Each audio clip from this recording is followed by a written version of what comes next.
Smells like blood. Howdy horror fans, Ian from Eurogamer here, taking a look at the glorious gore fest that is The Evil Within. Did you know that the Japanese version of The Evil Within, which over there goes by the infinitely cooler name Psycho Break, has DLC which adds gore back into the retail version of the game? Over here in the West we have access to the uncensored version from the off, but over in Japan, where the retail version of the game was trimmed to fit a lower age rating, gamers must download the Gore Mode DLC if they want more evil within their game. But what's the difference? What does the censored version leave on the aptly named cutting room floor?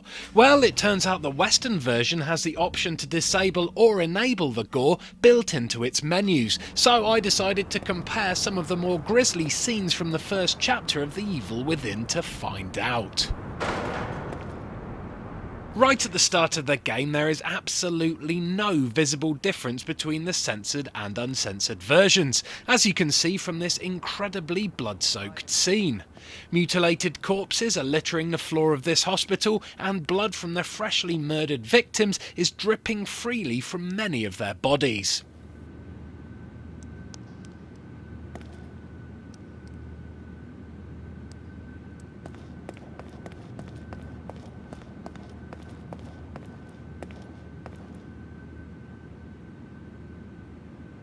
It's not until we reach the section where we first meet the sadist, aka the chainsaw guy, that we can finally start noticing significant differences. While Sebastian is busy hanging around, lol, the sadist gets to work, chopping up a poor unfortunate, presumably so he can make some spicy man burgers for the annual hospital barbecue later on.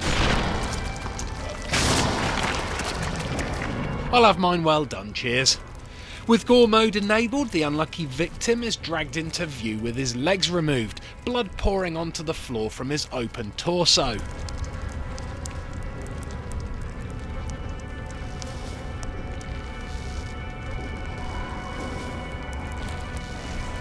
In the censored version, however, his body comes complete with legs. He still looks pretty dead, mind you, but at least I can't see the inside of his colon this time.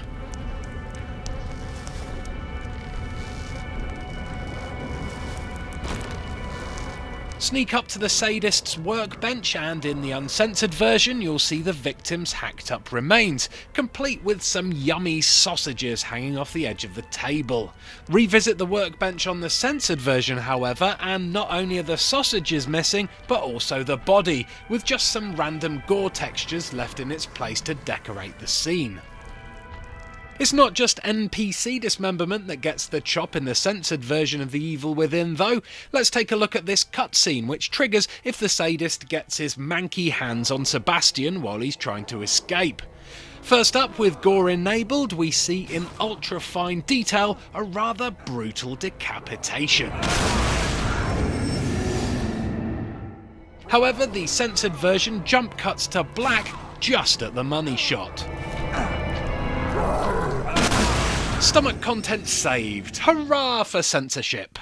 So, based around what I've found in just the first chapter, it seems that most of the censorship pertains to the removal of any and all instances of dismemberment, whether that be of a corpse or someone who is soon to be a corpse.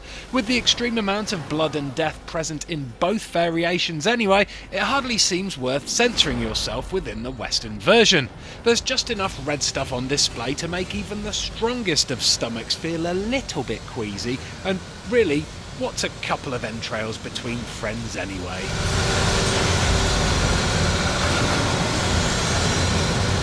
Thanks for watching. If you enjoyed this video, make sure to give it a like and subscribe to our channel for plenty more gaming related content.